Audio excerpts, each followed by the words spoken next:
reporting on the games you love by people who love to game. The MMO Reporter Network. You're logging into your favorite game, grinding out some gear. A couple of points added to your stats, and you have a virtual beer. Max level is pretty cool, but I'll remind you here, my friend. These games are not about the goal, it's about the journey and not the end. You're listening to MMO Reporter on the MMO Reporter Network, brought to you by Doghouse Systems. Choose your weapons with Doghouse Systems.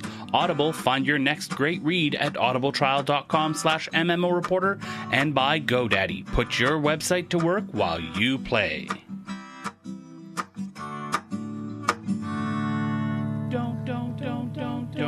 Don't forget about your ults you need to cherish. Each and every little character you've got, no matter what level they're at. Don't forget about your ults. Hello everyone and welcome to another episode of MMO Reporter. This is episode 202. I'm Chris, and as always I am joined by the ever so fancy panted Mr. Leonor himself. Welcome back, Leonor! That's, not right at all. No. It's exactly right. No. We determined this. It's your backstory that you used to be. No, it's not. No, Mr. Fancy Pants, and you had the best pants, and you were the best in terms of pants. But then you went to the pants contest and you lost to somebody with better pants, and now you hate pants. You can't rewrite my pants lore. I retconned it. I Lucased it. It's the new 52 if you're gonna do of it pants. that way, then Michael Bay it, because I just want to see pants explode then. And you, of course, hear Bill there. Hi, Bill. Hello. And as always, from across the pond, we do have Mr. Harry Hall. Now, Harry, for those of you who don't know, he's resting his voice tonight. He won't be able to speak, so, it'll be a little bit awkward to do the show. But, Harry, how are you doing tonight? Oh, wait, hang on. Don't worry about Harry, because I really want to hear what Leonor was playing this week. Go! Lotro! I don't think Leonor is quite back to speed yet, Bill. I think we might be going a little bit too fast for Leonor. He's got your soundboard delay. Okay. I'm not really here. It's Chris's soundboard. He's been working on it for quite a while. We're recording He's hitting the 20 podcast. different buttons just to make sentences. Leonor, we're recording the podcast. It's now the part where you need to talk about what you've been playing this week, Leonor. So when you're ready, you go ahead and talk about what you've been playing. Oh, don't forget to speak into the mic. Into the microphone. Oh, here. Okay. There you go. Lord of the Rings Online. I got into PvP for a little while, and I am 52% into my next rank. So how many years? It was last year that you hit this rank, or was it the year before? Oh. Was it 2013 or 2014? Have I been on that rank for an entire year? Gosh darn long time. Damn. I think you might be right. Yeah. But I'm going to have to check into that. We were prepared for this, right? This is something we knew would take a while. Yeah, we knew it was going to take a while. I haven't been out there for constantly like I was in the first place, though, so looking to try and get that going again, but then a lot of other things come up, so it's really hard to try and just stay in PvP and keep it going. I probably would have been rank 14 by now. But oh well. Yeah, I agree with you. It's when it's something that is quite, even though PvP is probably one of the least repetitive, in fact, of minute-to-minute things, the metagame is the same thing you've been doing for the last 8 years, right? Right. Go here, fight here, do this, get a group, go take this place, go do that, and it's the same. And do it again. Yeah. Yeah. Okay. Do it again for 4 hours, yes. Yeah, and then it looks like you've been playing Binding of Isaac. Of Isaac, yes. If you go into any church and look for a lowercase t, you could probably find out where that joke went. Anyways, check out our best of for last year to get that joke. Yep. I've been playing a lot of that. Every time you play it and you beat it, more things unlock, like more items and more bosses unlock, and there is a lot of things to unlock in that game. So I keep playing that while... okay, you guys know when you render a video for like YouTube or something like that, you know how it takes a long time, right? Yep. This game takes absolutely no resources, so this is the game to play while you're doing that. Huh. Now, because I was talking not about that this you game, know from experience or anything. I've been talking to a student about this game. He was talking to me about it, and this is the one where you fling poo, right? No, you are shooting tears because you're a little boy in the basement and you're constantly crying. So your tears are your weapons. I thought there was a part where you flung poo. There might be an item that lets you shoot poo. Okay. There is poo all over the place, and you check the poo for items so you can get more bombs and stuff like that. So there's but poo other involved. Than that, yes, there is lots of poo involved, including poo monsters. Okay. Silence. I think that's all there is to say about that. All right, moving on from the poo.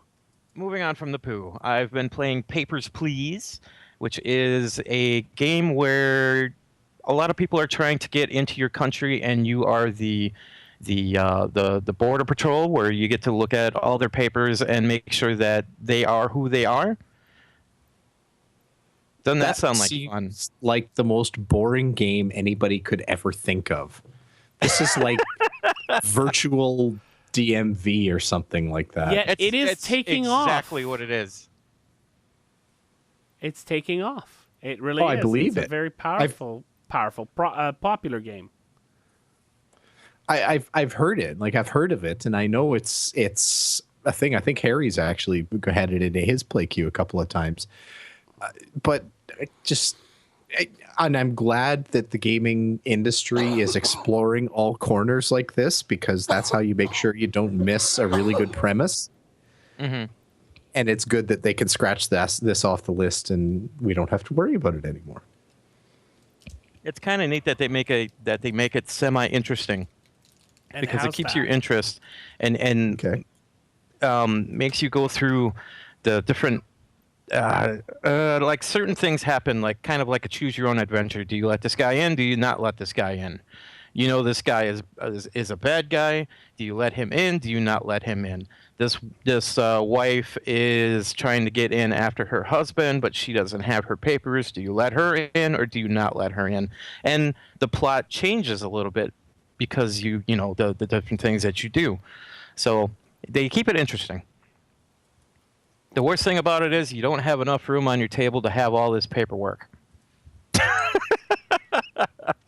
Moving on. I'm sorry. But DMV Simulator is just too exciting. I just was lost in a train. Handle it.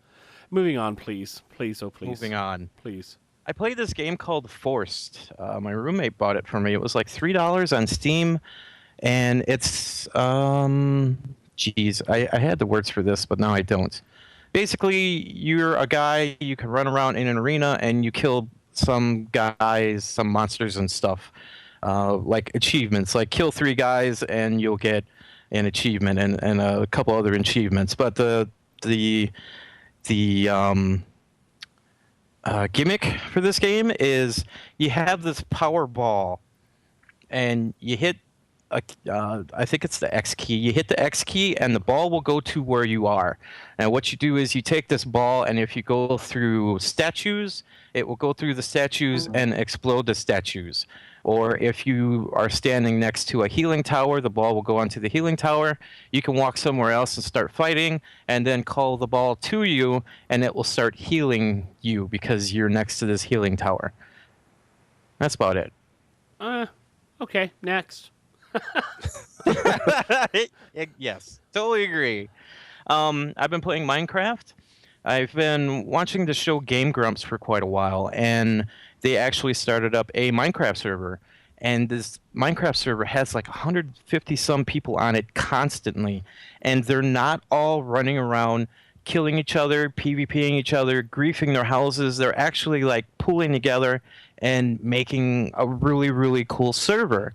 So I have been hopping on that and working with some people to make a few things, and now I'm starting to build a underneath a mountain that I found where nobody else was. I'm starting to build a underground burial chamber, which means I'm hollowing out the entire mountain all the way down to as far as I can go, and then building a huge pyramid underneath it, and then building burial chambers throughout that pyramid. Okay. Mm-hmm.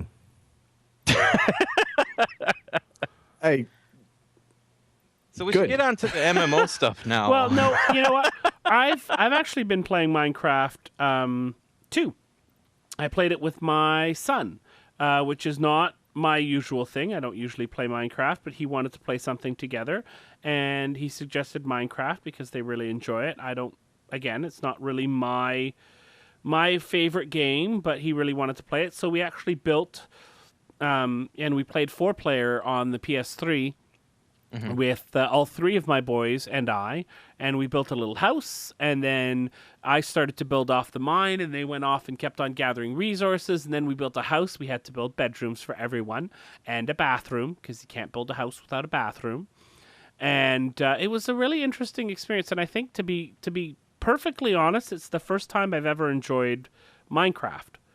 And I know that sounds really, really harsh, but I just have never really liked it at all. And I don't know, it's just really hasn't been my thing. So I'm really happy that I was able, because it's nothing short of a phenomenon, Minecraft. Really, it's hard to describe it as anything less. So I'm really happy that I was able to sort of get a really fun experience out of it. It was cool for me. Excellent. Yeah. That's kind of it for me for Minecraft too. I have played it with my kids, and it was almost exactly the experience you described. That building bedrooms and having windows and having glass floors and that kind of thing, and they love that, but it's something that I love to do with my kids, and I don't think I'd ever do it on my own. I agree with you wholeheartedly. It's kind of a peaceful game. It's kind of like a Zen-ish kind of game, but then like sometimes monsters get involved and it changes up things a little bit, and then you're back to your, well, should I build another bedroom? You know, and your mind just kind of keeps going with it, and it isn't until like you're absolutely bored with it that you stop. Yeah, it doesn't take me long to get bored with it on my own. Oh, on your own, yeah. But when you got a team... I'm happy that you enjoyed it, Leonor. What else did you play? Okay. So I got into Guild Wars 2 PvP for the first time. I hopped on. I was going to try and level up a little bit. And I remember a lot of people telling me that I should completely avoid the world and just go into PvP and level up. So I was like, well, I'll try it today. And it kind of felt like... I don't know exactly what I was in, because I was just kind of wandering around, and I seen like 7 portals or something like that. And I got in, and I got into some PvP area, and I was a robot for a little while, and I walked around. Everybody kicked my butt. And I went over to where there was this red flag. I think I had to change it into blue, but I couldn't figure out how to get in, and everybody kicked my butt. And then I got with a group of people, and we got to run around and knock down doors for a while until I stayed in there and got to the top and looked around. And I was like, "Ooh, this game looks really pretty." Went to go make a sandwich, and somebody came in, kicked my butt. Okay, Phil, are you understanding at all what he's talking about? I understand the butt kicking, because that's usually my Guild Wars 2 PvP experience, but I have no idea where he is or what he's doing. No, it sounds kind of like Wuv. Are you sure you were playing Guild Wars 2? Yes. Okay. Just checking. It sounds kind of like Wuv. and getting into Heart of the Mist. The whole I was a robot part, I really don't get. Edge of the Mist. Yeah, I don't know Edge of the Mist. Are you a robot? I was a robot. It was I can't remember the name of it. I want to say something like Door Basher or something. Did you buy? You put your arms out, you spin around, and you bought a robot. It's like got like a big it was this. You stole somebody's siege engine. Way to go! So somebody paid a robot. I clicked on it. I was a robot. So somebody, what it is from my understanding here, somebody paid a whole lot of money to buy that robot, and you stole it. Just saying. Moving on. Yeah, and like we talked about in the segment, we'll be talking about in the segment in a little bit. They're adding a new edge of the Mist sort of Borderlands to Guild Wars 2. So if you're going to do PvP, you really got to decide whether you're going to do the WoW. If you're going to do the WoW, you really got to go in there the first couple times with people and get sort of the tour. And I'd be happy to help you out at some point and do that because I really enjoy WoW. But the structured PvP might be more for you, which is sort of the typical MMO matches sort of thing, where there's more clear objectives. And then you can get your butt kicked, but know why. Yeah. Because you will get your butt kicked. If I can get like a written out guide of like, what the areas are too, that'd be great. Well, it's a little more complicated than written out guides. There's a zillion and a half YouTube videos out there telling you exactly what each zone does too. Yeah. Yeah. YouTube is your friend. Okay. It really is. Okay, what else have you been playing?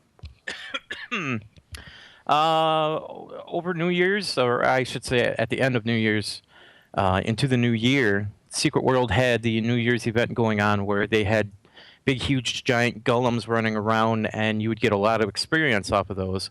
I jumped into Secret World as much as I could to try and get as much experience as I can very, very quickly. And if you guys remember the big, huge skill wheel with 525 skills, I think it is, I am somewhere around 350 skills now. Wow. Oh, God. So I'm over 50% of that entire wheel. That's crazy. Yeah, I'm buying stuff. I don't even know what it does. I'm just like clicking. Oh, look, shiny. 50 points here, 50 points here. That's funny. It's like taking philosophy in university. I don't know why I need this. I just take it anyway. I took philosophy in university.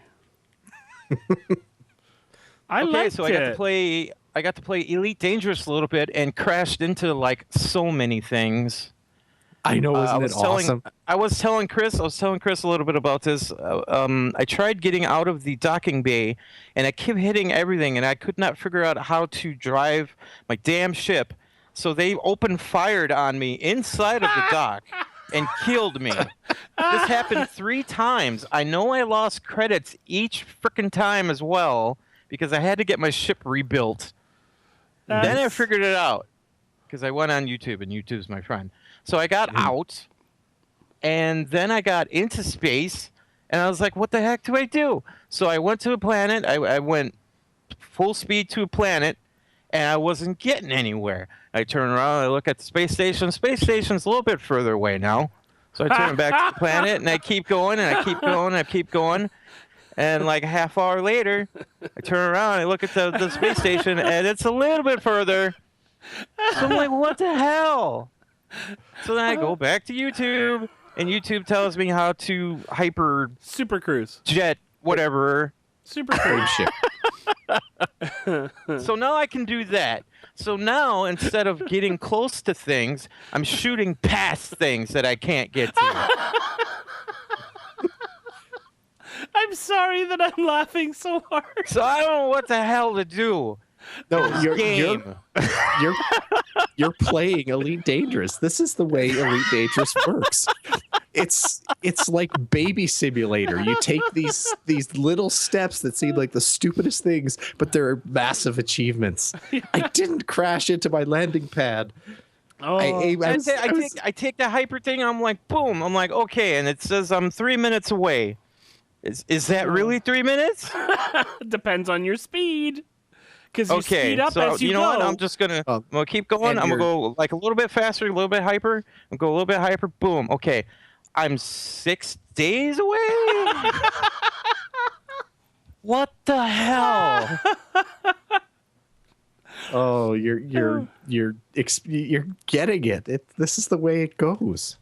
This is why Elite Dangerous is awesome, because every little thing that you learn to do, it feels like the biggest achievement ever. Yeah. Oh man, that is okay. And so the last thing is I went onto Twitter, and I was happy to be back and have the stream all ready for me to do something on MMO Reporter Twitch. And I told Twitter, I was like, hey guys, what do you want me to do on Twitch tonight? What kind of game do you want me to live stream? And people jumped on and said Hello Kitty Online. You did not. So if you guys are on Twitch, look below.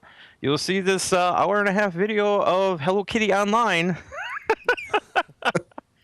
I logged in and turned on the live stream, and Harry was the first one to log in and said, hi, Leonore. Well, we know he's a fan, right? I had people coming in saying, this cannot be real. I had another guy come in and said, what the hell is this? Is this real life? We got up to 15 people watching the stream at one time. Watching Hello Kitty Online. Yes, and I can say from experience, I'm kind of saddened by the way that the game is right now. First of all, there's nobody playing this game. There's nobody there. There's only one server. I'm sorry, but I'm laughing. But the bad thing is there are mini games to go to earn money or experience or whatever, but there are mini games that you can go to play, and they're like race car games, or like you drop a rock and you watch the rock go down somewhere or something like that. Unfortunately, these games are not maintained and everything is broken. Aww. So there are a couple games here and there that are working, but like anybody especially kids, if any kids go into this game right now to try and play all these little mini games and stuff like that the game has all over the place to play, most of it's broken. Aww. Which is sad. It's really, really sad. I did, however, enjoy running around with my bare fists and punching out animals and getting experience. You punch them out and they get dizzy and they would pass out. And if you waited a little while, they would get back up and you could just punch them down again. Doesn't sound very Hello Kitty. I don't know what to think. This is just like punch you in the face, kitty? Or... Oh man. There were just random mobs running outside. Yes, there's random mobs in Hello Kitty. And that was my eventful month. Delina in the chat room says Hello Kitty Online was the WoW killer. HKO was the chosen one. Yeah. And the funniest thing to me, Leonor, is you were bemoaning the quality of Hello Kitty Online. It's like, oh, there's this, but, just there's bugs and it just wasn't working. It's Hello Kitty Online. The fact that you can even sign in is amazing. Whew. Yeah. Oh, and I do have when you do sign up to play the game, they automatically give you a email. So my new email address is leonor@hellokittyonline.com. Oh man. Okay, Bill, please get us out of this. Okay, I did not play Hello Kitty Online. What good are you, really? Yeah, well, I'm as good as not playing Hello Kitty Online. I played World of Warcraft, and yeah, my thing these days is that when I sit down and I know I've got 10 minutes and nothing else, I sit down, I fire up World of Warcraft, and I do my garrison quests. And I think I joked about it a couple weeks ago that, haha, my followers are all better geared than I am. No, like almost every single one of my followers is way better geared than I am. Yeah. Like, if I get into the dungeon queue, that's not even fair. I should be sending about 8 of my followers ahead of me. Yeah, before I even queue up. I totally get that. I'm also quite enjoying the garrison grind. That's not really a grind. It's actually quite fun. Oh, it's not bad. There's actual quests that you can do though, and I never ever do them. Oh, they've been sitting dailies?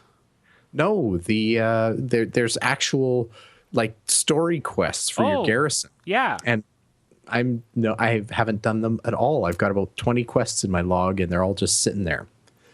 When I actually sit down to play, I'm actually playing I have this little level 65 hunter that I've been leveling up because I've realized that in World of Warcraft, I really am ranged DPS. Okay. So that and playing a hunter it's very much easy mode. You send your pet, and actually quite literally, you send your pet and you take 2 shots, next mob, 2 shots, next mob, 2 shots, next mob. It's fairly overpowered. Yeah, it's like much. The war of World of Warcraft. So anyway, so World of Warcraft, that was my time there. I've been playing Lotro a little bit, leveling my captain up there, trying to get him up to 100 very, very, very slowly. I still like the questing system in Lotro. It's smooth without being slow. Is the way to describe it. I don't really have a better way to do it. I'm almost going to be disappointed when I get to level 100 because then that's going to be one more motivation I won't have to quest anymore. So, are you just not trying out the Bjorning or anything like that, or do you have a Bjorning? I don't have a Bjorning. I haven't tried it yet. It's probably something I'll do. Probably once I max out my level, but it's on the list. I don't know. There's something about the Bjorning that does not really do it for me. I'm thinking I'm equating a Bjorning to a druid in World of Warcraft, which I actually leveled a druid up to max level in Wrath of the Lich King or whatever it was, and it was a functional class, but it wasn't an exciting class, you know? It's not at all, by the way, it's like a druid. I know, but it's where I am. It's the whole shape-shifting thing. That's what's getting me. So anyway, no Bjornings, but leveling up. So did I tell you my story? I don't think I have on the air, so I'll share with our listeners about Lotro. So I have been sitting in on Lotro Reporter. And we decided to, hey, you know what? I was at level 18 and 3/4. Let's have me level my Bjorning, and I'll hit level 20 on the show live. That'll be fun, right? Right, Bill? That'll be fun, won't it? It sounds like a good idea. Why didn't you do it? So, podcasting is quite mentally, you got to be on the ball. It takes quite a lot of mental energy, and so is gaming. And as I was a level 18 fighting level 23, 24 mobs in the Lone Lands, I kind of died at 18 3/4. And the whole reason I was playing the Bjorning was to get the Undying title at level 20. If you play to level 20 in Lotro without dying, you get a title called Undying. I don't have it on any of my characters. And I still don't have it on any of my characters because I died. Yeah. Oh no! I feel like I need to challenge myself now. I need to try to go for Undying on a Bjorning just so that someone gets it. Well, you know what? On that same podcast, I just re-rolled and I made another Bjorning, and I started again. I deleted the character, started again. That's the way to do it. That is, I go big or go home, right? If I'm gonna go for it, I'm gonna go for it. Darn it. No halfway for me, thank you very much. I love it. Yeah. So anyways, you were saying. I was saying what I am really, really, really falling in love with, though, is Elite Dangerous, because I've gotten past the stage that Leonor was describing. I'm not bashing into the space station anymore. I'm actually starting to run bounty. How? It's the midichlorians, really, I think. Is what, shut your mouth. Oh, I'm out of this game. Shut your mouth. We're gone. Podcast over. I have so many of them. I have like 4. No, I'm getting used to it, and I've figured out running missions. I'm starting to get the galaxy map a little bit better now, and I'm starting to do a little bit of trading. I'm starting to figure out how to smuggle a bit. You're going to have great fun, Leonor, because you know what happens. I'm not going to make this into the Elite Dangerous show, but I'm going to give you one scenario that just changed the world for me in Elite Dangerous. I was out and about, and I got attacked by a pirate who noticed that I had some cargo. He was a very weak pirate and sucked, and I killed him. But he dropped some stuff behind after I blew him to pieces, and I recovered it. And I'm like, oh, that's kind of cool. And while I was fiddling around in menus, I noticed that everything that I'd picked up from this pirate was stolen. Because that's what happens. Almost anything that you pick up in space, the authorities assume you stole it from somebody, which is probably not an unfair assumption. But anyway, so you've got to deal with this. Now, if you approach a space station and if you carefully line yourself up close to the space station and shoot that little gap in order to get into the landing bay, you get scanned by the authorities. And if they catch you with stolen goods, you usually get a fine that's orders of magnitude larger than what you could sell those goods for.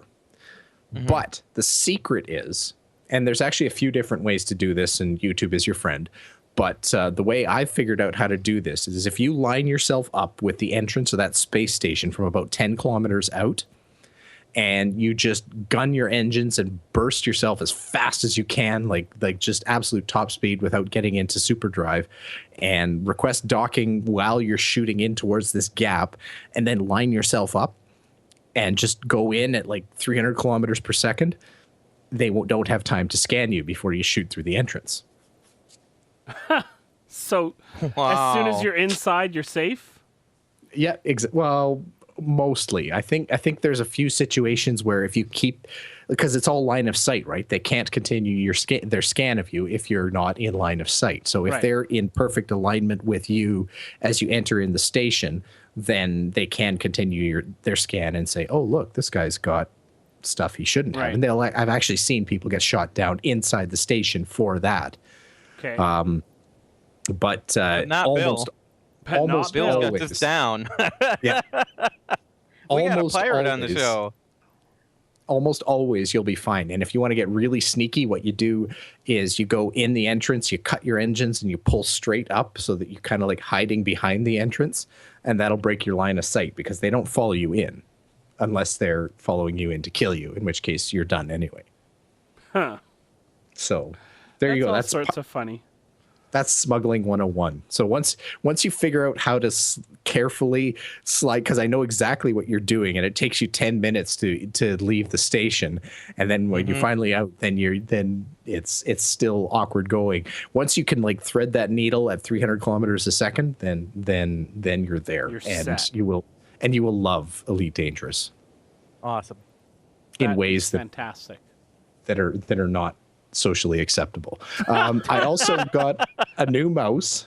Actually, I had my old Mad Catz Rat 5 for quite a while, and unfortunately the middle click on it was going and everything. But I bought myself, because I don't believe in using simple mice. Anyone who knows the Rat 5 knows that it's this monstrosity with bits all sticking out all over the place, and it's configurable, and it's the weight adjusted and everything like that. So I became a little bit more sleek, and I got a Logitech G700S, which is a convertible wireless mouse. It's a wireless mouse, but can operate wired. Like the cable is designed to kind of be that loose level of stiffness so that it doesn't bind up when you're using it or anything like that.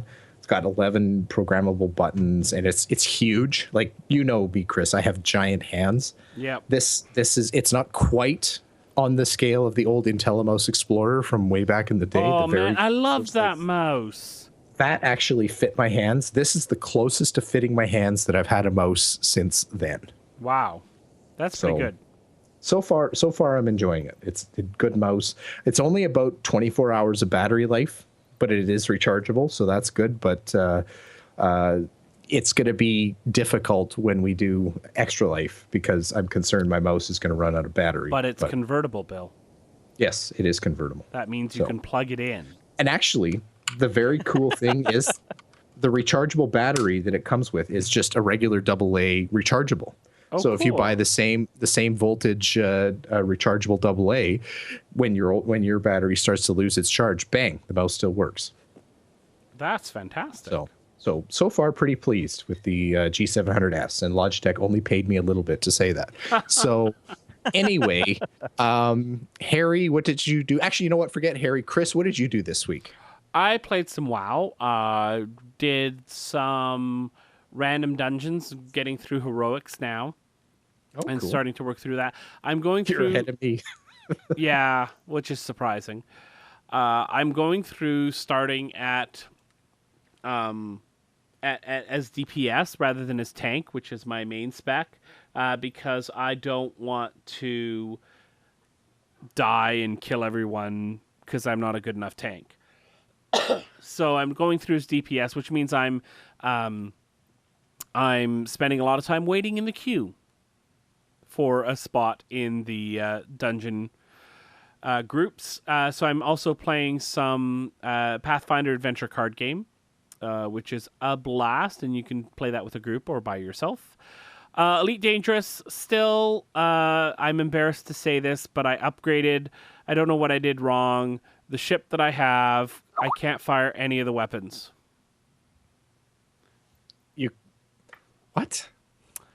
I have it all upgraded, and I have this great ship, and I shoot my trigger, and no weapons fire. Have you set your... Well, I can do that. Pardon me? I have set my weapon groups. I've set my priorities. I know I have enough power. I don't know what it is. I don't know. I'm trying to figure it out, and I can't. Help me, listeners. Elite One, Elite Dangerous, experts. What the heck am I doing wrong? Yeah. That's just bizarre. Is it like a freighter that maybe shouldn't have weapons? No, I tried with the freighter mining. I could get my mining lasers to fire, and I even got all plain old regular straightforward firing guns. I didn't get turrets or anything, and I can't get them to fire at all. I'm in like an eagle right now. Yeah, I'm really kind of embarrassed by it. I can't believe I shared that. I don't know what's wrong. I guess you're not going to be a bounty hunter or a pirate, are you? But I was trying to be. Yeah, I went to my nav point. Bounty hunter ever. Yes. I already talked about Minecraft with my kids, and of course, after the Guild Wars 2 announcement at PAX South, I jumped into Guild Wars 2, been playing my necro. Having an absolute blast, and my warrior, progressing the living story and stuff like that on my warrior. Really, really enjoying it. It's a fantastic game. I actually rolled a necro too, and I actually really love the necro. I thought that I thought I really wanted to be a caster, but so I tried an elementalist. But I've tried 2 really good runs at elementalist, and it never really resonated. It never clicked for me. Yeah. But necromancer I really like. Yeah, it's fun. It's a lot of fun. Hard to beat. Just been running around in Guild Wars 2 and enjoying that whole experience. I'm trying to decide whether I'm going to just make a push and try and get my warrior as, geared and everything as possible. Although it's a little bit different for Guild Wars 2. It's not as important as other games. Whether I'm going to try to get as much world completion on my warrior, or whether I'm going to try and get as many 80s as possible, because the new mastery system, which we'll talk about in a little bit, is account-wide, so all of my 80s would benefit. Yep. So it's a choice, tough choice, but I'll figure it out at some point. All right, that's what we've been doing in game. If you want to give us a 5-star review on iTunes, we'd be happy to mention your name on the show. And of course, our wonderful patrons over at patreon.com/MMO Reporter. You are absolutely fantastic people. We're up to $85 now, $15 away from our first goal. So go check it out, patreon.com/MMO Reporter. And right after the break, we're going to move along to a segment with Allona and Celeste from Guild Wars Reporter. So let's jump things over to the news.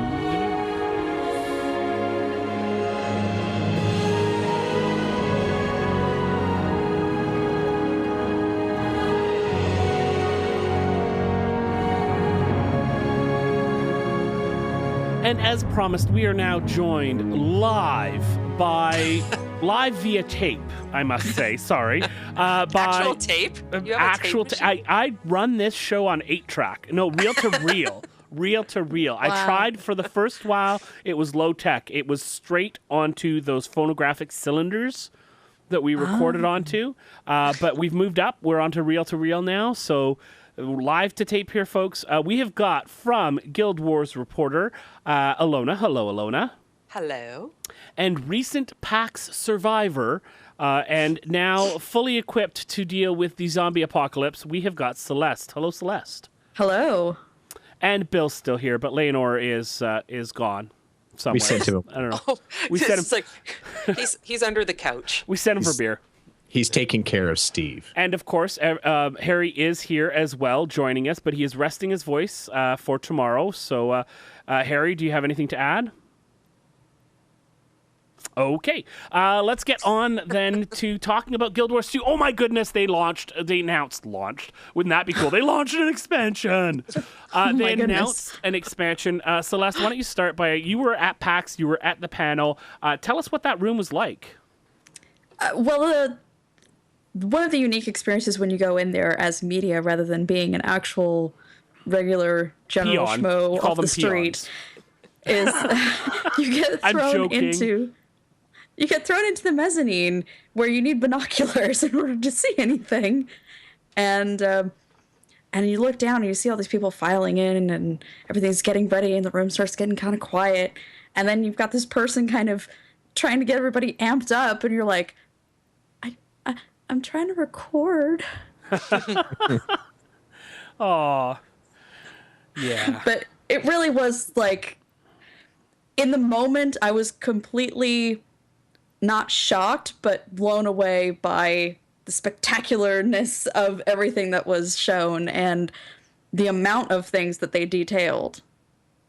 Yeah, they didn't go into too much. I mean, they can't go into too much detail, but they went into more than I would have expected. And they went into a lot of detail too. We'll talk about this later, and we'll release this soon. But in your interview with Colin Johansson as well, he actually gave away quite a bit of information in that. There's a lot there. All right, so let's go through.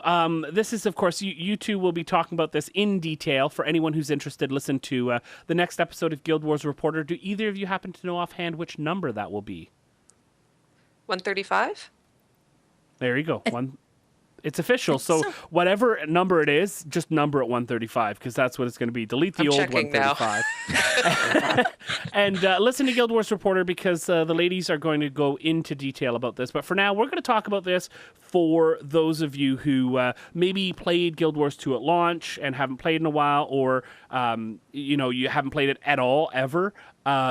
There's a lot of stuff here that is not just for people who've been playing a while. There's a lot of stuff that's gonna be applicable to new players as well. So why don't we start out, and Allona, why don't you tell us where are we going? It's an expansion. There's got to be some new area that we're going to go to. Where are we going? Crickets. Can you not hear me? Hello? Oh. I can hear. Oh. Can you hear me now? Was that to me or to Celeste? Allona. I did say Allona, didn't I? I heard Celeste. I did say sorry. Allona, didn't I? You did. I did. Okay, good. Oh my gosh. I'm so sorry. So, how's that cider treating you? I long gone. I just that explains it. I don't know what the heck. You know what happened? It's after 11 o'clock at night. That's what. Okay, so why don't you 3, 2, 1 in as if you actually heard me properly, and I'll edit. Okay, what was the question again? Where are we going? Where are we going? I teed you off to talk about the Heart of Maguuma. The news are okay. 3, 2, 1. Well, for right now, the most we know is it's called the Heart of the Maguuma. So that's presumably in the Maguuma waste / jungle / whatever it's turned into. It looks, from what we could see in the trailer, it seems to have a pretty varied landscape between kind of dry top, silver wasty, which is the two newer zones that they've released, and very jungly area. Okay, so on the map, we've got north, south, east, west, etc. Where is this on the map? This would be west. West, okay. It's not too north. Would you agree with that, Celeste? It's more just straight west? Mostly just west. So this is past sort of where the story took us in the last little while. Yeah. Sort of past the area that the Silver Waste, north of Radissoum. Yeah, Radissoum. That's what I was saying. Yeah. Cool. So how did this Celeste at the panel? Like, what did they say about this zone? What's different about this area from what we've seen before in the game? Well, it's not really something that we haven't seen before. They've been experimenting with verticality, I think, for probably the last 2 years, and they found that this is something that really people are in love with.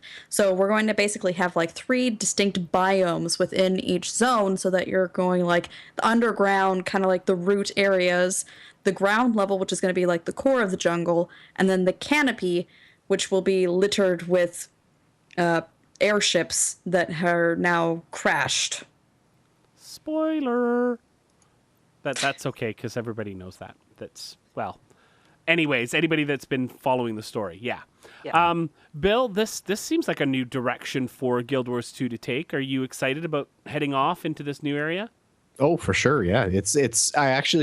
I feel like they've been teasing it a little bit with dry top and the different tiers that you've got there, the vertical tiers. I like to see how they amp that up or turn that up to 11 and see what the zone is actually going to play like. So lots of cool stuff. The trailer gave us a peek at some of the new races that might be in there. We've got Hylek in there. Really exciting was the Mursaat. I've been reading up a little bit on the Mursaat, and they seem like a really cool race civilization option that's going to come up there. So yeah, it's pretty exciting. And of course, gliders. Yeah, gliders. Well, I was trying to hold back, and yeah. So there gliders. You go, right on a T for you, Chris. Yeah, I'm excited about that. It's the closest we're gonna get to mounts, and I'm okay with that. I've been playing my my necro, and I have to say, as I'm chugging along, I'm thinking a little bit. Okay, this is gliding, because I jumped back in, of course, as soon as I saw, like many people, as soon as I saw all the announcement and stuff like that, and I'm looking forward to that. That'll be fun. What do you think the odds are of actually being able to glide in the rest of the world? Actually, Celeste, you have an answer for this. 0. 0. Oh. 0. Yep. They don't want people to break maps. I was hoping for like a 2 or something at least. Sorry, -10. Oh, dang. -1 million. Oh. And anything else? That's it. I'm out. Anything else that jumped out, Celeste, about this new area from the panel or from your interview with Colin? There's definitely going to be new group adventures, and then plenty of challenges and world bosses and tons of stuff happening with as far as new creatures, and tons of new models in the trailer. And there's definitely going to be challenges for solo, guild, and group. But if you'd been following the game or our show, we talked a lot about the CDIs with raid being thrown around, but that word wasn't used at all.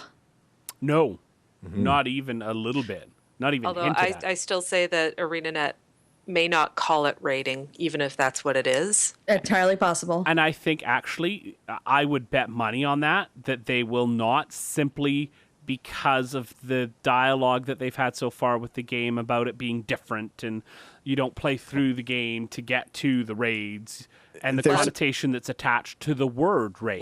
That's exactly what I was going to say.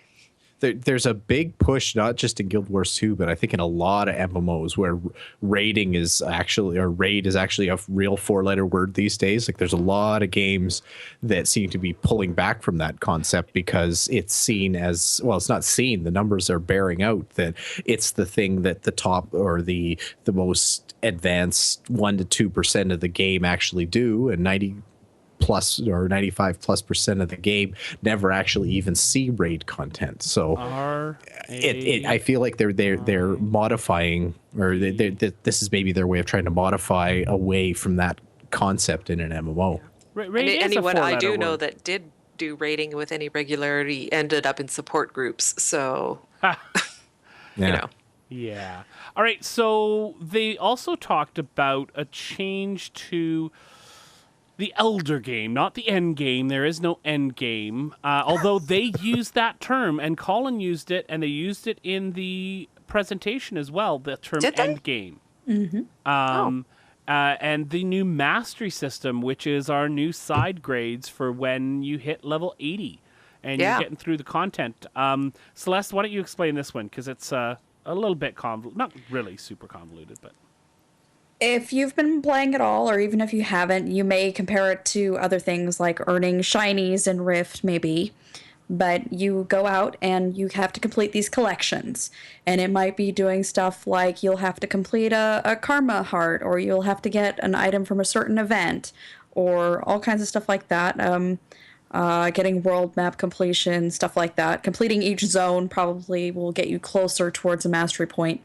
And with doing that, you'll be able to unlock certain skills that are used specifically in Heart of Maguuma. And did you manage to tease anything out of Colin about what some of those skills might be?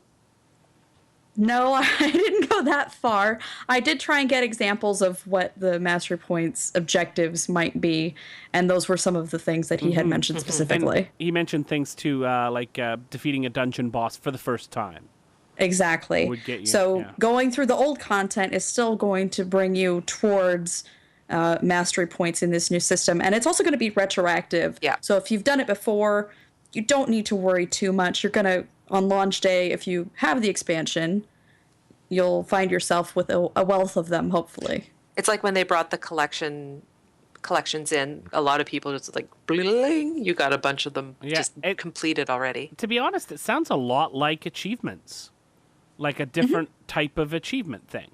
Mm-hmm. So that's good, because that's what a lot of players log in and do their dailies and go through the achievements and that sort of stuff. So it's nice that they're building on their strong suits to get this system, rather than trying to bring in something completely different, Lotro legendaries, that just doesn't end up working. Well, and I also thought it sounded a little bit like the current trait unlocking system. Mm-hmm. Yes. Which as of today, there's been a note on the forum saying that they are going to be revisiting and modifying that and possibly changing it entirely. Oh, thank God. That's interesting. So, yes. And so the awesome thing I think about the mastery system as well is that it's account-based, so once you earn the points, they're there for all your level 80 characters. Yeah, and what do you think about the mastery skills or whatever only being good for Maguuma and future content rather than any of the, I guess we can call it that old world content? I could see how there might be things like the gliding where it would break. Yeah, but the mastery, like, what I like to do in some games sometimes, and you can't do this in Guild Wars 2, is go back when you've gotten your gear and you're really, really good and you've got some more power, going back and being able to defeat some of the other stuff a little bit easier. But I guess that kind of goes against the philosophy of Guild Wars 2, doesn't it? Of everything is valid all the time. Now, Celeste, did they say specifically that all the skills are exclusive to Heart of the Maguuma, or just like gliding specifically? I tried to go back and listen to it and kind of pick apart exactly what was said, and I'm still not completely sure on if that point is completely true. Yeah. Okay. That's a wait and see, I think. Now, we're also going to be able to specialize our characters in different ways. At least one new specialization. Although, based on your interviews, it sounds like there's going to be a couple of specializations at least for each class. When you were asking Colin about this, well, first of all, Allona, describe to us what are specializations. If you've ever played Guild Wars 1, it's almost like a secondary profession, but not quite. So it's, which I will point out, I said specifically on our prediction show. Huh. Specifically. Okay, so and if people haven't played Guild Wars 1? It's like combining two professions into one slightly. So if you are playing a ranger, but you want a little bit of another profession, you can do that. Is that right? Yeah. Celeste, so, do you think? Yeah. They kind of talked about ranger could become, one of the specializations would be a druid, right? And what would that would be ranger and what though? That's what I was just trying to decide. Like, what would that be? I don't know if I necessarily of? agree based on what I was listening. Maybe Celeste was there, so she'd know better. But it doesn't necessarily sound like they're only bringing other parts of other classes into. You are going to be able to use other weapons, but it sounds like they're more allowing you to focus on different aspects of your own class while expanding the weapon choice. That could be. The way that I had looked at it was that, like in other games, you're able to switch through a few different talent trees. Mm-hmm. Yeah. It's like at this certain point at 80, now you can start switching over to this other specialization, this other talent tree, so that you can spec out specifically for a type of purpose or a particular mode of play that changes the dynamics and gives you a more challenging experience later on in the game. Right. So it gives you this ability to refresh your character in a sense. And they gave the example of the ranger using a staff, being a druid, and then they didn't talk about what the specialization was called, but a necro being able to use a greatsword. Right? Actually, it just occurred to me, the druid could be Ranger Ellie combo. Yeah. Yeah. Yep. So, I mean, there's tons of speculations there. Some people have data mined the trailer and have seen what they think is an engineer with a hammer. Mm-hmm. That was a big one. Mesmer with a shield. Yes. Which would be cool. A reason to get pretty shields. And Colin said in your interview, right, Celeste, that you can change the specializations anytime you're out of combat, right? Absolutely. So it's the same thing as your trait changing or your skill points. Yeah. You're totally fine to switch it around whenever. You're not locking in to a specialization when you choose it. Okay. And Bill, are you excited about the Revenant?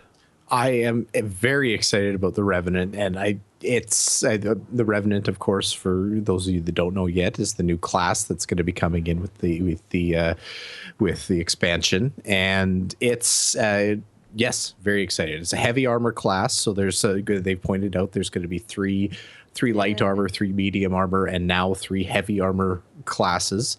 The Revenant is. They talked about it in the stream or in the presentation as being someone who basically the power is channeling powers from legends of the past. So your abilities are based off of something that a hero might have done way back in history or something like that. So this is them trying to tie back into the lore and the history of Guild Wars 2. And of course, well, not of course, but they have painted Ritlock with the Revenant brush, so it looks like that his little trip through the mists has transformed him into that. So that's pretty exciting. Okay, maybe just putting it out there for the fall. I know we're just starting now. It's just the start of the year. Full Revenant group for Extra Life. Just saying. Geez, there's us. It's going to be us and about 50,000 other revenants. You're not going to be able to throw a greatsword without hitting 10 revenants. Yeah. Revenant Wars 2. Yeah. That's going to be a meme. I'm calling it right now. Was this expected, Allona? Are you surprised by this choice of this new profession for the game? Not even a little bit. This was, again, I always said that it seemed odd there was 3, and then 2. And that one of the only, if they added a third heavy, the only thing missing was like a dark magic. So what you're saying is you called it. I'm not saying that, but I'm totally saying that. Are you excited about this class, Celeste? Is this something that you're going to want to play?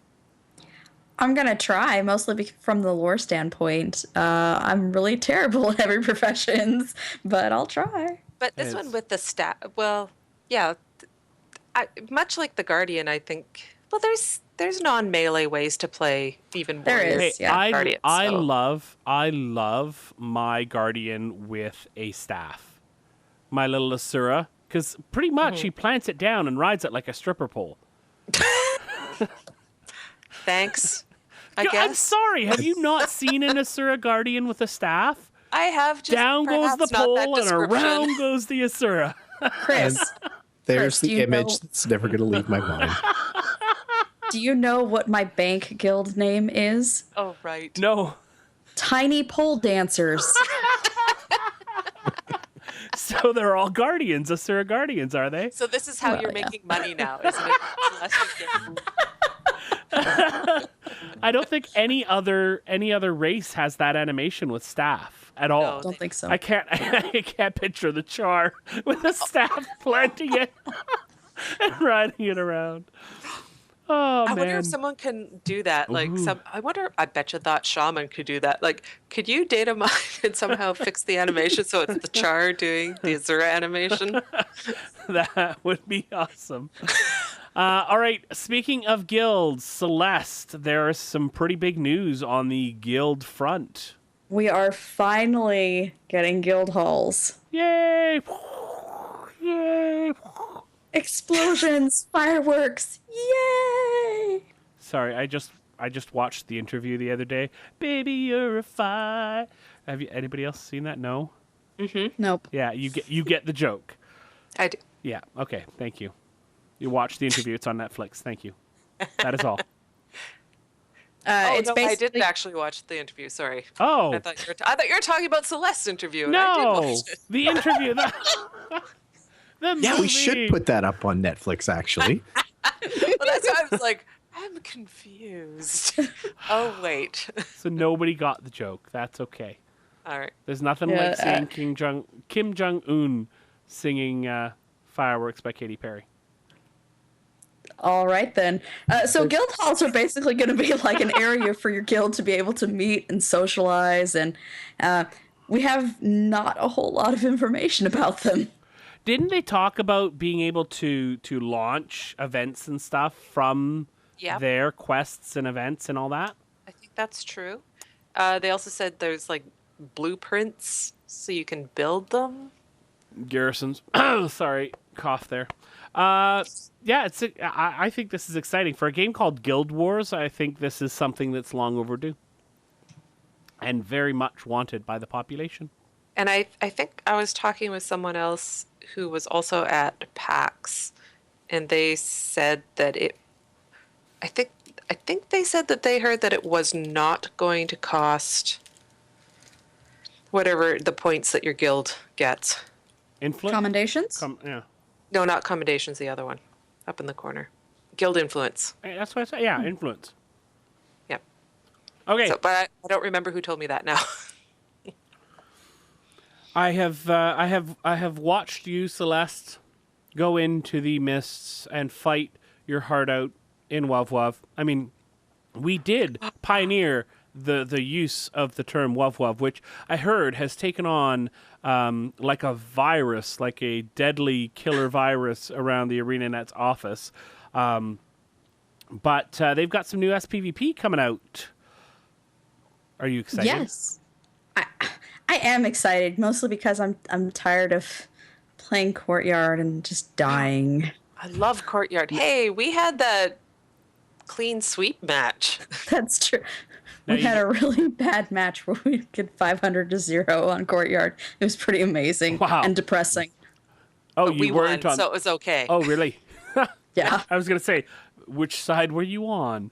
Just checking. I've been on the other side of that on occasion, but this time I was on the 500 side, so I'm okay. Okay, I'm okay to gloat. What is Stronghold mode? What the heck is this? It's kind of described as like Fort Aspenwood from Guild Wars 1 brought to the modern age. Basically, you try and steal supply. Okay. You hire troops to fight for you. Yeah. And you maintain your positions and kill the Lord in order to win the match. Okay, cool. And the Lord is an NPC on your side. Okay. Right? That's exciting. Yeah. And there's some WoW as well, right? Yes, there's going to be a new Borderlands, which sounds freaking amazing. Because it's the same sort of thing as Heart of Maguuma. So you've got like these multi-level areas with all this new siege and insanity that I think is going to just be nuts. But can you use gliders? I don't know. So did you get the impression that this was like the edge of the mists? This is starting to take a little bit more of that and bringing it into WoW proper? I think so. And one of the questions that I wanted to ask but didn't was if they were going to add railing to Edge of the Mist. So it wouldn't fall off. No. Yeah, Falling is half the fun. All right, and finally, for those of you who have just absolutely given up on any sort of legendaries because of the precursor, I'm going to call it issue with air quotes. Yep. What do we have?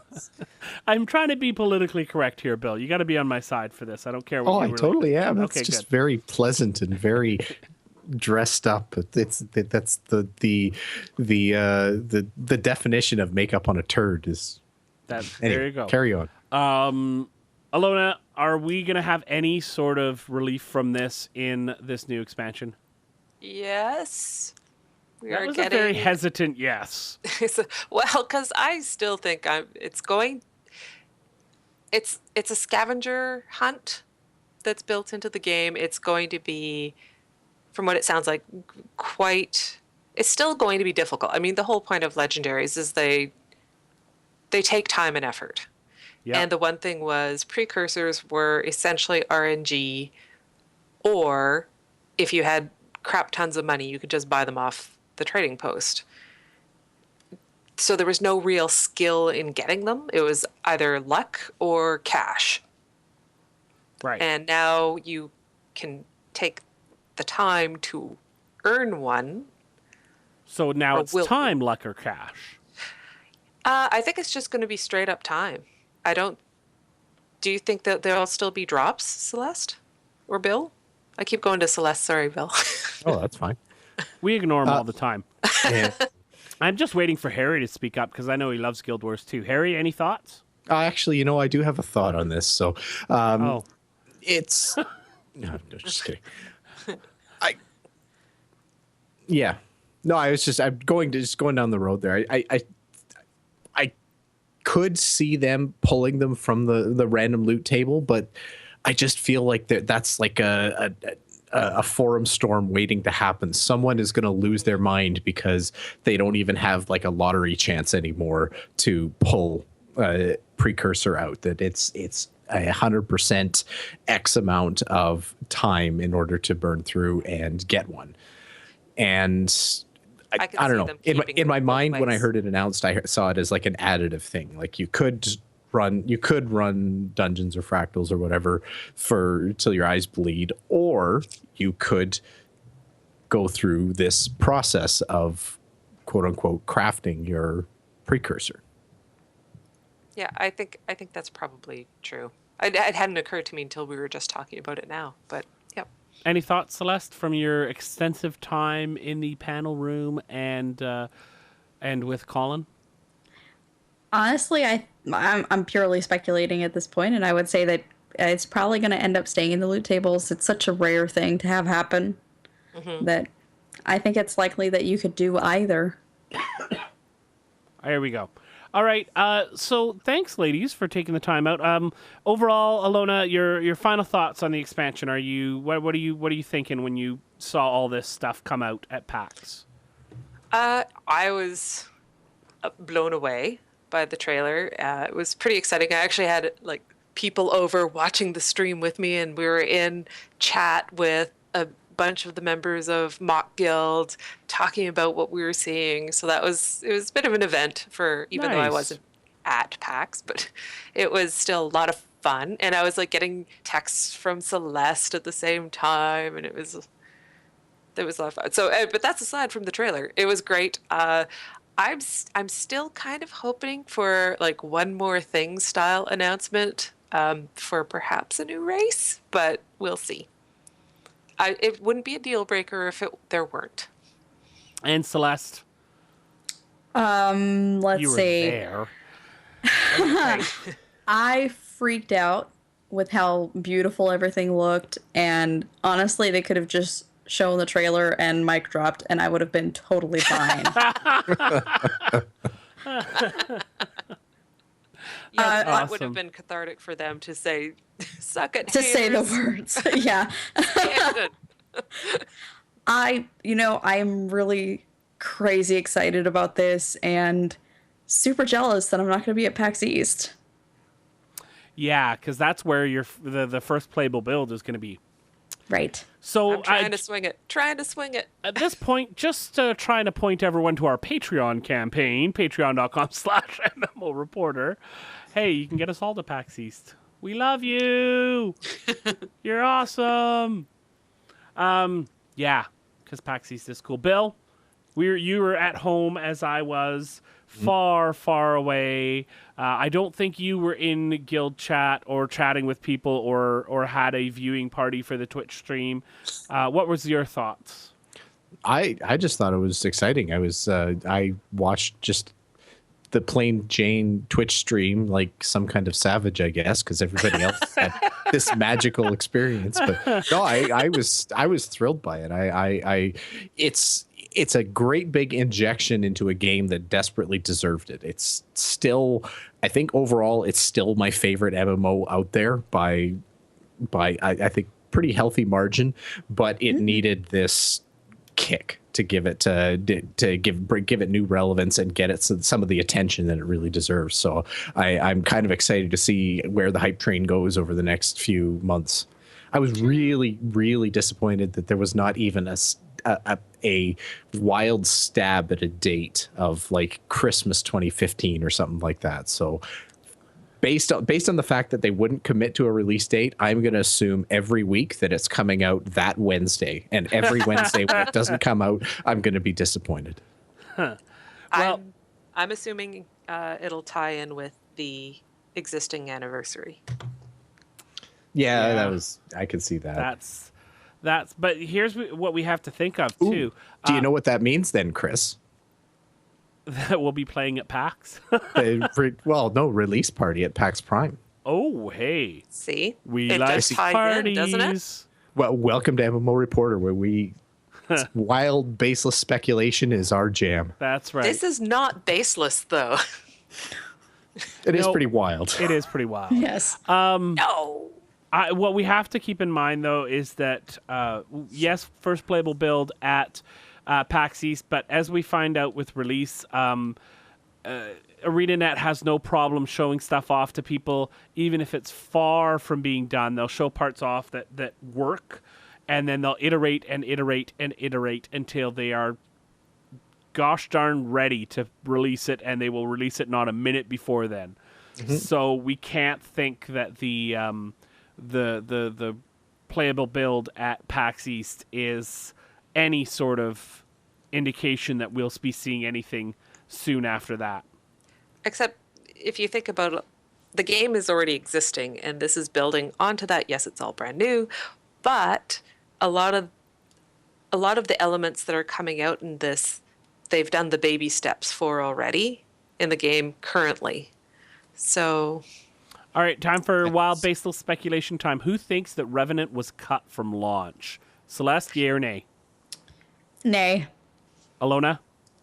I'm on the fence. I waffle. Sometimes I think yes, sometimes I think nay. And Bill? No way. I think yes. I think it was maybe not complete and ready to go, but I think it was I'd say 80 to 90% done, and it was just tuning that was left, but they cut for spending time on other things. That's you see, I and the reason I don't think so, and that you're amazingly wrong, is that I think the Revenant is going to be a very serious tie-in to the story that we're going to see with Heart of Thorns. The whole trip through the mists that Ritlock had to take, the very convenient decimation of... Hold on. Wait. Are you telling me that you don't think this story has been planned out since launch? I kind of don't. I kind of think... I do. I disagree with you wholeheartedly. I think maybe this was designed or storyboarded years ago, but the mechanism by which the Revenant was kind of tossed in there. No, I don't. I think this is Heart of Thorns development stuff that we're seeing here.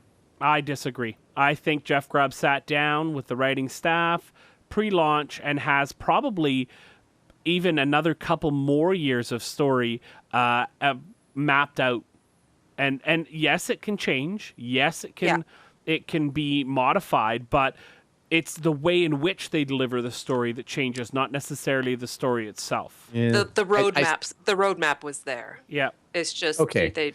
I don't think it was ever considered as part of the release. I don't think there was ever even a discussion that said, yeah, maybe we'll get this in.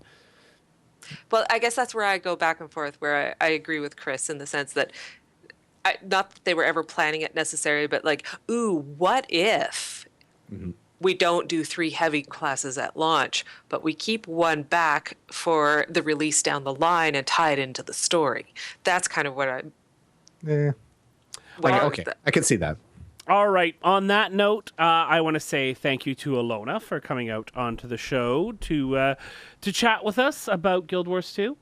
I always will talk about Guild Wars 2. And Celeste, we are so looking forward to it. I haven't had a chance. I listened to your interview with Colin. I haven't had a chance to look at any of the other videos, but I sure am looking forward to seeing those on YouTube.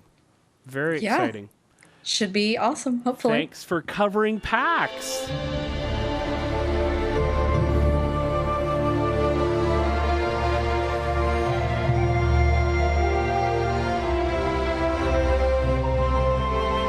So we had our predictions show at the end of 2014, of course, and Harry, you made some really clever predictions, and one of them has come through just in spades. Like you absolutely nailed it on the head. So this is your very brief opportunity to gloat. So Harry, gloat. But wait, hold on, Bill. Before he does that, because I know he's resting his voice, I'm gonna jump in here and just mention that yes, Harry did kind of maybe sort of get it right.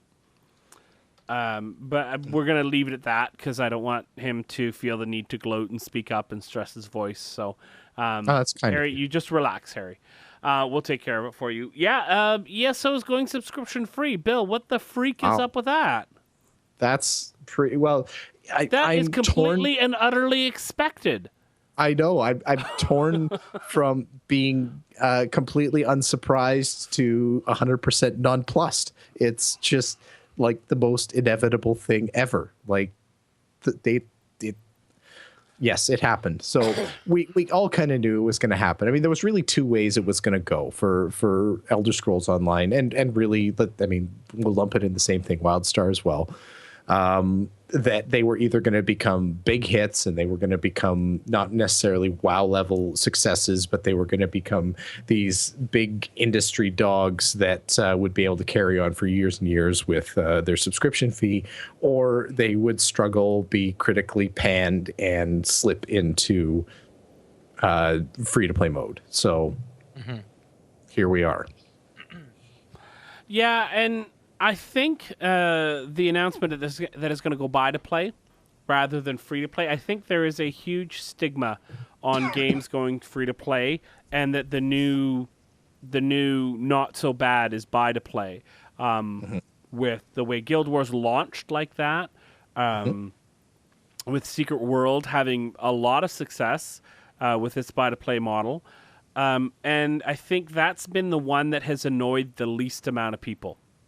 Free to play has really, I think, started to grate on people's nerves in its reliance on the microtransaction and its need to push. Whereas the buy to play model, they get that bunch of money when you come into the game, and that gives you some game time where they've made some money from you so they can afford to keep the game going a little bit longer. They don't need to nickel and dime you every single second of the game.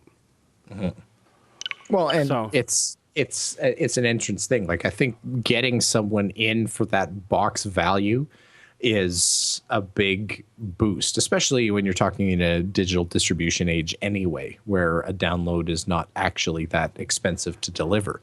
Right. So, I mean, if you can hit somebody for $40 up front, that's just like if they'd subscribed for like 4 or 5 months. So, yeah. So that's automatically a win right there, and it buys the team some time to kind of go where they want to, instead of having to maintain big subscription numbers right off the bat. That said, you could almost argue that this is like the built-in business plan for games anyway, is that they're going to try to squeeze as much subscription time as they can before they hit that critical mass, and they have to move over to the quote-unquote free model. Yeah, and I definitely felt that a bunch with Elder Scrolls Online. I don't know so much about WildStar. I don't know if that's just a personal thing or what, but I don't know. It just felt really ready for buy to play at launch. I don't think it would be free to play. Rudifo in the chat room is saying that when he baited ESO, it screamed free to play. I don't necessarily agree with that. I think a buy to play model would be much stronger, but what they need to do now is they need to find that balance, which I think really 1 or 2 games, Guild Wars 2 included, has found, where they can make a ton of money off of their microtransaction store, but it's not pushed in your face. If you didn't go looking for it, you wouldn't know about the gem store in Guild Wars 2. You can't launch Lord of the Rings Online with it being slapped in the face 3 or 4 times with, hey, buy stuff, hey, buy stuff, hey, buy stuff. You disagree, Bill? Oh, no, not at all. Lord of the Rings, unfortunately, the store is very in your face, and it's a sad thing because, again, Lord of the Rings has always had a bit of a special place for me and everything like that, but it is the way of it. They push it really hard, and I'm assuming it's because they have to, or at least they think they have to. But the other thing, though, is that the free-to-play model in Lord of the Rings Online is actually really, really good. Way better than the reliance on pushing the store would make you think. Right? There's so much available in the game that you don't have to pay for. But pushing that store all the time just is annoying. And I don't find that same thing from Guild Wars 2. I think it's part of their community material when they put out their weekly updates with the living story, or when they used to. All that sort of stuff. It would have the sales as part of it, but it wouldn't be, hey, look, sales! And, oh, yeah, we've got some content, too. It would be, look at all this content, and, oh, by the way, here's some sales in the gem store. That's I think that's what the game pay to game buy to play model is. It feels like there are a lot less limitations throughout the whole game. Like you could just go out there and just level all the way up to max level, where as a free to play game you feel a lot of limitations. Like in Star Wars The Old Republic, You can't talk to anybody. You can't even use your mailbox unless you spend some cash in the game. Even if you level all the way through the game, you can't use the mailbox. So there are a lot of limitations for free-to-play, usually in a lot of games. And when it comes to buy-to-play, all that stuff is usually not even around, and you can pretty much do whatever you want. Mm-hmm. Yeah, and there's some games that do it better than others, but I think that's the model that I think will be the most success for Elder Scrolls Online. It's got a strong enough world that when you jump into it, it really feels fleshed out. And I think with the amount of time that it's had since launch, it's all the bugs that were there with the grouping. They're changing their whole their end game system with then now going into the champion system. It seems to be much more player friendly, which at launch it was very grind friendly, and I didn't like that. So. A whole bunch of stuff, though. There's some information on the site, which we have in the show notes. One of the things, too, is they released a new trailer, which we'll have linked as well. But even better, they put out themselves. They didn't wait for fans to do this. They put out a supercut of all the cinematics since launch of the game and these new ones, which actually tell one story. And I like this. I actually did this. I did a super cut with the SWTOR cinematics, which were actually released in reverse chronological order. Mm-hmm. And so I put them back in the correct order. And I really like when they do something like this. Now, mind you, this is a trailer for you to get a bowl of popcorn and your favorite beverage and sit down for, as it is the length of an average sitcom episode at 23 minutes. Mm-hmm. But it's good stuff. I like these cinematics. I always have liked... I'm a cinematics... Yes, you are. I'm not going to say the word. I'm not going to say anything about them not talking or saying anybody's names or saying, where these people are from. But go on. No, it's just really cool. I like cinematics. It's awesome. And these are great cinematics. If you love cinematics, yeah, these blow you away. There were people that were shooting arrows and stuff, and they were doing really close-up views of them, and it looked like actual people. Yeah, like real people. I was like, wow, this is impressive. Yeah, it's really, really cool. Would love to hear what all of our listeners think about ESO going buy to play. I'd like to stay away from the I knew this was coming from launch. Because, everybody's going to say that. Yes, many people predicted that it would go buy to play or something at some point. Let's get past that and now start to think, well, what does this mean for ESO? I think ESO has actually a really good community. I think it's been growing, and I think they've really been continuing to develop the game in a way that responds to player concerns. So what do you think? Are you going to try ESO as a buy-to-play? Are you going to jump into it? I'd really like to see it. Bill and Leonor, I don't think either of you tried ESO at launch, did you? No. No, I didn't. So is this make it more likely for you to jump into the game? For me, yeah. Mm-hmm. Yeah? Yeah. Oh, absolutely. I could see... I don't think it's a right away. Like, I don't think it's day one I'm going to sit down and go... buy it, just because, again, this, for whatever reason, this game never really grabbed me as the game I wanted to play. But I could see when a sale rolls around or something like that, I'd probably take a flyer on it and take a run at it. Cool.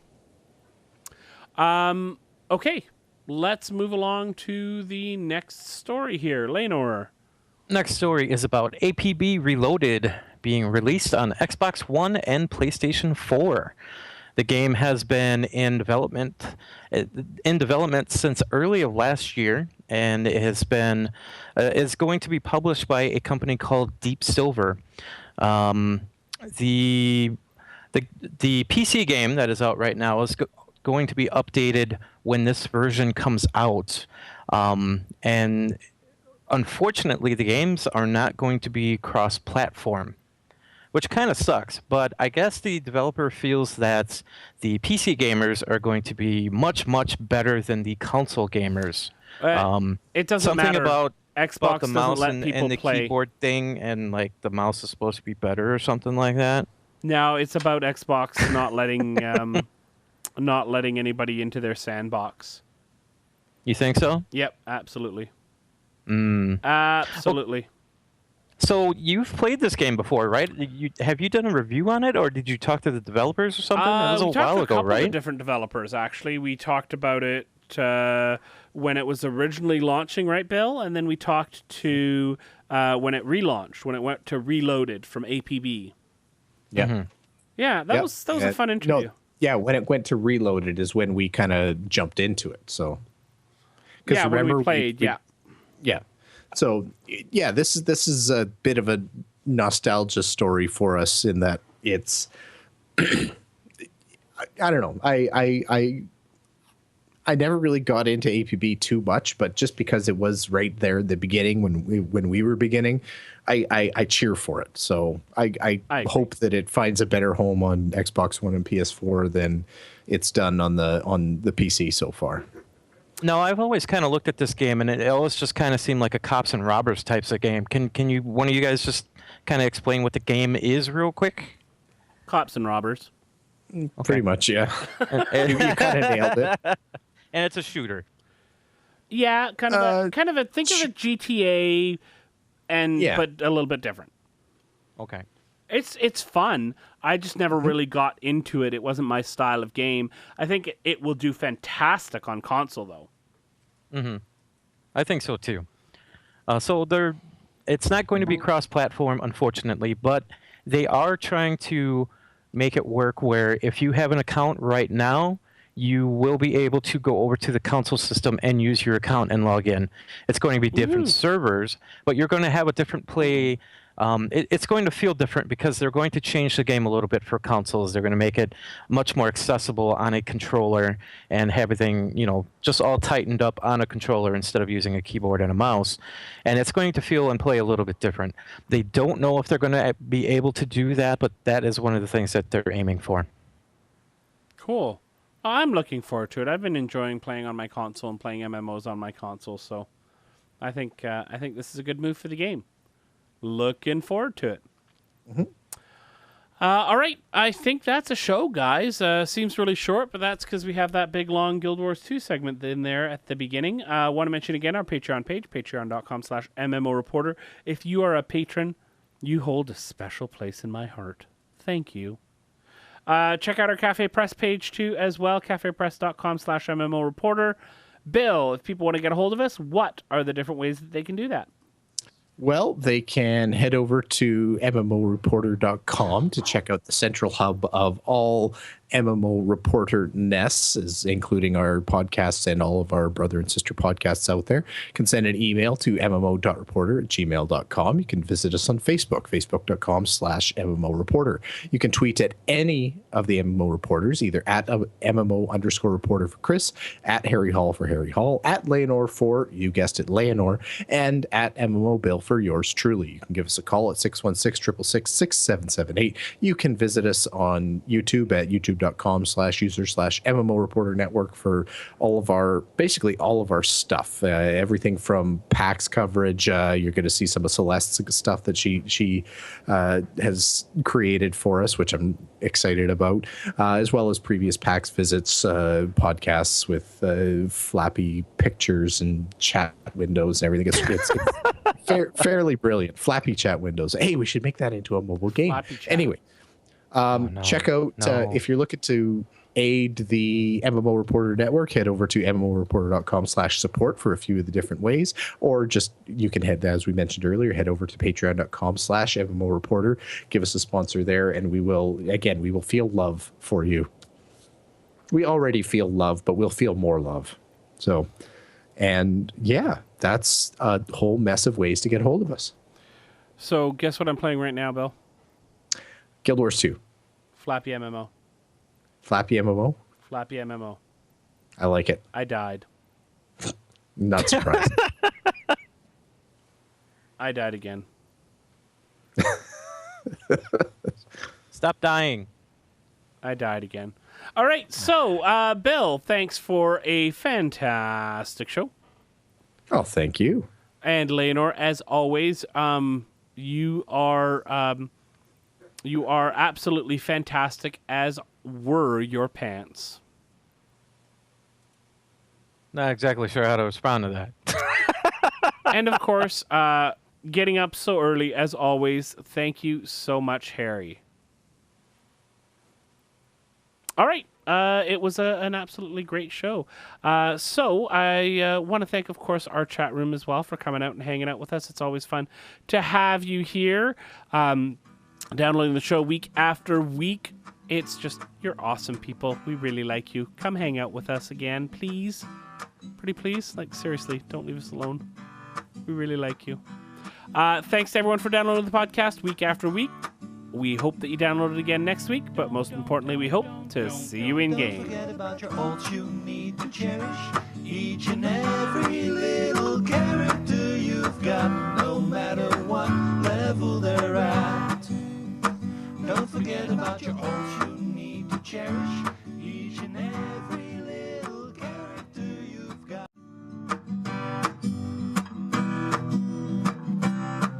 Thanks for watching the video, everybody. Don't forget to check out all the other podcasts at MMOReporter.com or by clicking on any of the links here.